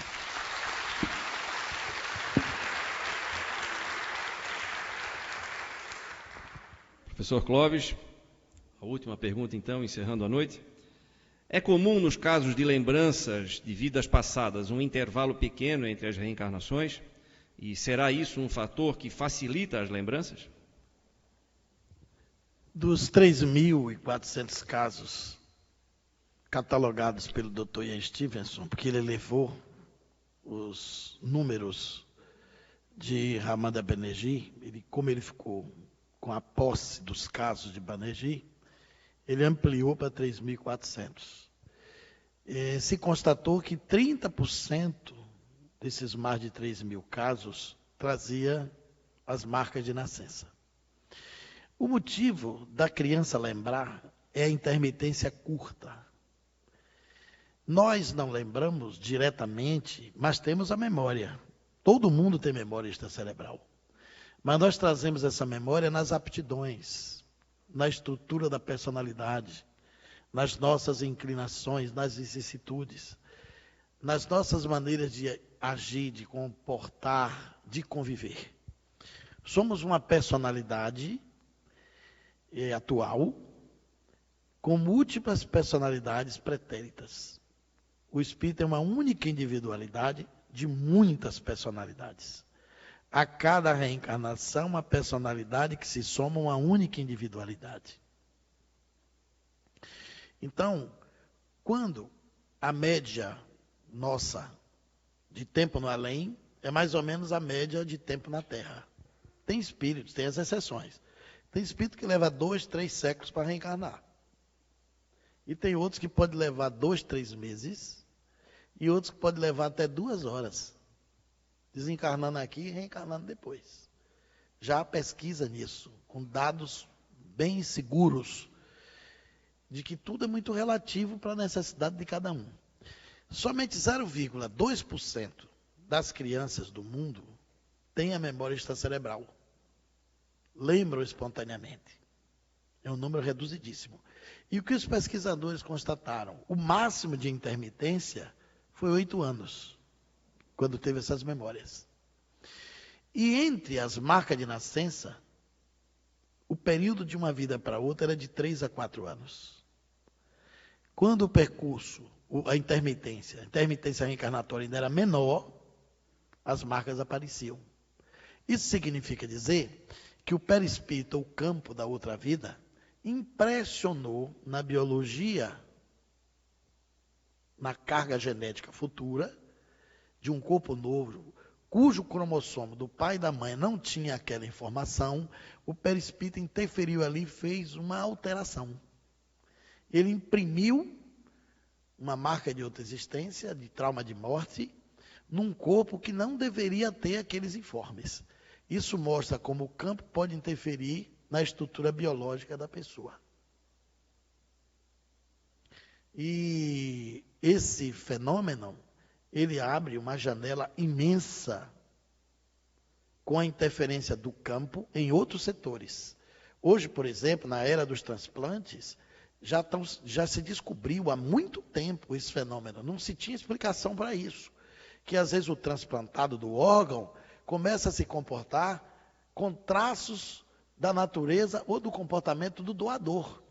Na França, uma senhora que recebeu o órgão de uma moça de 16 anos, ela com 51, acordava com vontade de jogar vôlei na praia. Ela nunca jogou vôlei a vida toda, mas esse era o esporte preferido da menina que morreu. Na Espanha, o camarada de 47 anos ficou com um gesto do doador, que era puxar a calça com o braço esquerdo, ele tinha um cacuete e piscar o olho esquerdo. O doador tinha esse hábito, ele tinha toque. Hoje, os hospitais de transplante do mundo todo não aceitam mais órgão de suicida, porque o receptor morre. O receptor do órgão tem que tomar uma substância chamada ciclosporina, que é para fazer a aderência, para não ter rejeição do órgão. Então, eu já ouvi explicações dos mais variados. A medicina não leva em conta a compatibilidade do campo, porque ela não considera o campo, ela leva em conta a compatibilidade biológica e a compatibilidade sanguínea. Mas o que acontece? O indivíduo deixa no órgão que o perispírito dele construiu, desenhou, organizou, metabolizou a frequência vibratória do campo dele. E pode acontecer aí uma sintonia indireta com a mente do doador que morreu, mas não desencarnou, morreu, mas não desencarnou, ou desencarnou e não sacou que morreu. E aí o que se pensa que é uma memória do órgão, pode ser a mente do desencarnado em contato direto com o do receptor. Embora tenha esses fenômenos, isso mostra como o campo está ali presente. O Zé é psicômetra, né? E na psicometria há um fenômeno comum. Você pega o anel de alguém e põe na mão do psicômetra. Isso é alguém que ele nunca viu. Ele concentra a atenção da consciência dele no anel e começa a descrever a vida do dono do anel. Isso significa dizer que o dono do anel já deixou frequências vibratórias que coloca o parapsiquismo do psicômetra em contato vibratório com a história dele. Aquilo serve de endereço fluídico e vibratório, que o paranormal vai lá e pega a história de quem pertenceu àquele objeto. Na magia se faz isso. Né? Pega um objeto de uma pessoa e faz a magia, e isso acaba adoecendo a pessoa. Porque aquela poção de concentração maléfica na magia, com o objeto sequestrado da pessoa, sem a pessoa saber, radia para o indivíduo, como endereço de frequência vibratória, a substância que vai adoecer a pessoa, às vezes até matar. Isso funciona. Ora, se na psicometria isso existe, com o objeto que você usou, se a magia pega uma camisa, um pedaço do cabelo da pessoa, e é capaz de magiar o outro para adoecer, imagine um órgão que o perispírito construiu, deu vida, deu função viveu com ele até a hora que se apartou na desencarnação. É um órgão vital para a pessoa que recebeu, mas que guarda a frequência vibratória com o espírito. Me lembro de um caso, é porque esses assuntos são fantásticos. Eu disse que o tempo era curto, mas vou roubar 30 segundos. Numa psicografia de Chico Xavier, um espírito chega no além e todo dia, 10h30 da noite, ele sente uma alegria incrível. Uma paz de espírito, uma felicidade. E aí, passados 6 meses, ele conversou com um colega dele da colônia espiritual. E disse, você sente? Por que aqui 10h30 a gente sente isso? 10h30 para 11 horas. O outro espírito disse, ninguém sente nada disso aqui não. Isso é uma coisa tua. Aí ele foi procurar o diretor da colônia. O diretor da colônia disse, é o seguinte, quando o senhor desencarnou, doou suas córneas. Ele disse, o que é que tem isso a ver? O receptor se deu bem, ele está enxergando com suas córneas. 10h30 para 11 horas é a hora que ele dorme. Ele ora pelo Senhor toda noite, manda uma vibração de amor. O que o Senhor sente é a vibração de gratidão dessa alma que está na terra, que reza porque no outro dia de manhã ele vai abrir os olhos e enxergar. Então todo homem e mulher deve ser doador em potencial. Nós vamos evoluir um dia para que o corpo da gente, depois da morte, seja patrimônio da humanidade. Ah, mas eu não posso fazer isso, porque se eu doar, o espírito pode ficar apegado. Apegado por apegado, os vermes vão comer o corpo dele. Ele vai sentir a decomposição dos vermes. E se for gordinho que nem eu, os vermes vão adorar. Já que você vai dar os vermes para comer, entregue o seu órgão para salvar vidas. Porque essa vibração de gratidão do receptor pode lhe fazer muito bem. Veja como o campo vai longe. Por isso que Allan Kardec fala que quando a ciência descobrisse o perispírito, evoluiria em 10 anos e que não conseguiu em muitos séculos. É um dos princípios fantásticos do espiritismo. Mas eu queria também, embora o Forêt Bleu termine amanhã, eu queria agradecer aqui a presença dos amigos e gostei muito das falas do professor Sanches, embora a gente tenha também uma outra percepção, que não é a dele, mas a dele é muito boa, e gostei dessa coisa da tradução, porque eu sozinho, sem saber isso de outros autores, encontrei 68 erros graves na codificação espírita. 68 erros. Nunca morei na França e não falo francês direito. Meu francês é totalmente macarrônico. Mas achei os erros graves porque não fazia sentido aquela palavra estar ali. Quando fui conferir, erro de tradução, erro de conhecimento, erro de interpretação doutrinária, a ideia da pessoa quando vai traduzir. Então, precisamos ter muito cuidado, porque a gente já tem um Kardec de segunda mão, tem de terceira mão, tem de quarta mão, e agora tem um Allan Kardec apostilado, retraduzido, mitificado, que se distancia do Allan Kardec original, que a gente tinha que saber. Existe o espiritismo de senso comum e o espiritismo fundamentado por Allan Kardec. Nós temos que resgatar a identidade do espiritismo fundamentado, para não embarcar na canoa do senso comum. Porque senão a gente vai desconstruir a identidade original da doutrina espírita. Muito obrigado pela atenção e até amanhã.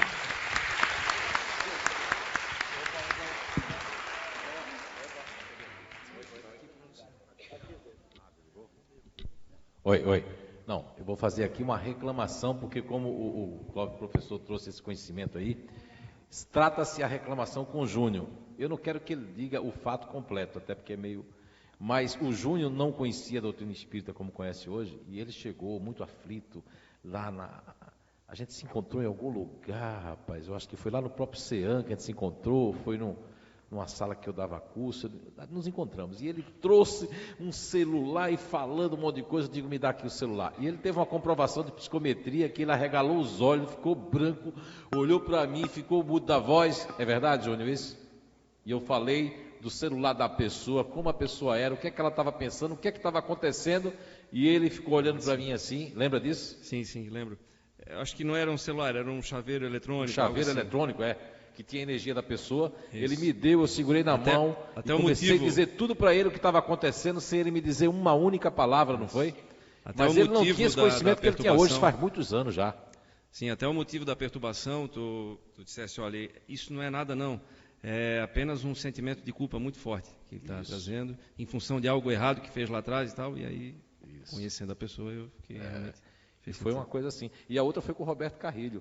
Eu cheguei na fábrica dele, não estava lá, não sabia de nada, aí eu botei a mão na parede para me escorar ali, porque eu fui tirar um negócio do meu pé, uma pedrinha que tinha entrado. Quando eu escorei na parede, eu vi a cena do cara fazendo xixi ali, que não era para fazer ali, né? E o negócio que caiu lá do container, assim, tudo aquele barulho e a reclamação. Eu disse para ele, olha, aconteceu isso. Ele embranqueceu. Eu disse, como é que tu sabe? Isso aconteceu há 3 horas atrás.